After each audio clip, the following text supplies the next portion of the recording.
Vážení priatelia, sme tesne pred zahájením 30. kola ligového zápasu Moldava Veľký Šariš.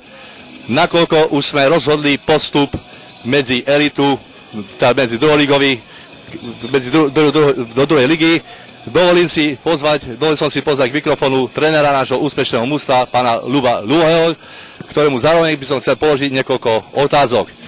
Takže v prvom rade, pán tréner, čo vlastne vás viedlo k tomu, že ste sa odhodlali zo západu na východ?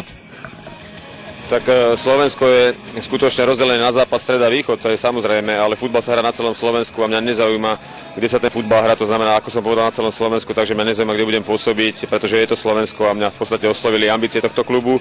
Vybrali si ma ako trénera a v skutočnosti som chcel odovzdať absolútne profesionálne to, čo je vo mne, to znamená dať tým chlapcom určitý prístup, pretože nie všetci sú úplne presvedčení, alebo respektíve nevedia úplne všetci presne, čo to znamená profesionálne.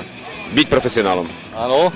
A teraz, nakoľko ste tu už určitú dobu v Moldave, ako sa cítite, ako sa plnia vlastne cieľe, aké sú podmienky a či ste vôbec spokojní s doterajšími výsledkami?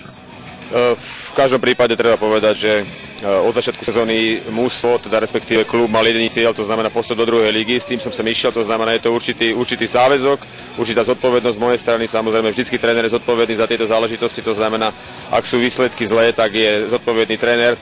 Ak sú úspechy, tak je to potom rozložené na viacero ľudí. Ale ja môžem povedať za seba, teda, že chlapci majú skutočne vytvorené profesionálne podmienky, to znamená, touto cestou treba poďakovať, pretože sme rozhodli 2 kola pred koncom, treba poďakovať majiteľovi klubu, treba poďakovať skutočne skvelým fanúšikom, ktorí nás podporovali.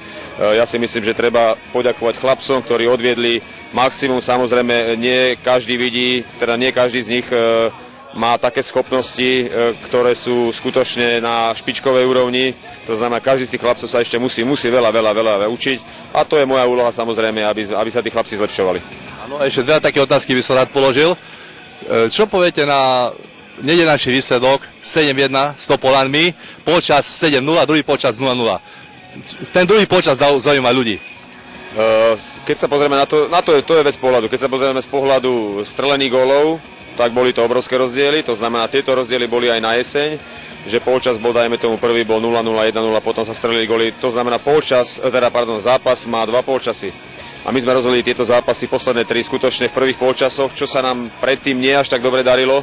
Hej, a samozrejme, že stáva sa to aj väčším mužstvám, pretože ja som bazíroval v polčasových poradách na tom, aby tí chlapci neprestali, aby ďalej, ale je skutočne po takých výsledkoch, že vedete 4 alebo 7-0 v prvom polčase, je veľmi ťažké motivovať tých chalanov, aby ďalej pokračovali strelených gólov, no ale ja som samozrejme dbal na to, aby teda tá hra bola dobrá, tá hra nebola zlá, len akurát sme znova opätovne nedávali góly v tom druhom polčase. Jasne, takže držíme aj my palce, nech sa darí v budúcnosti, ale predsa na záver, aké sú vaše ciele?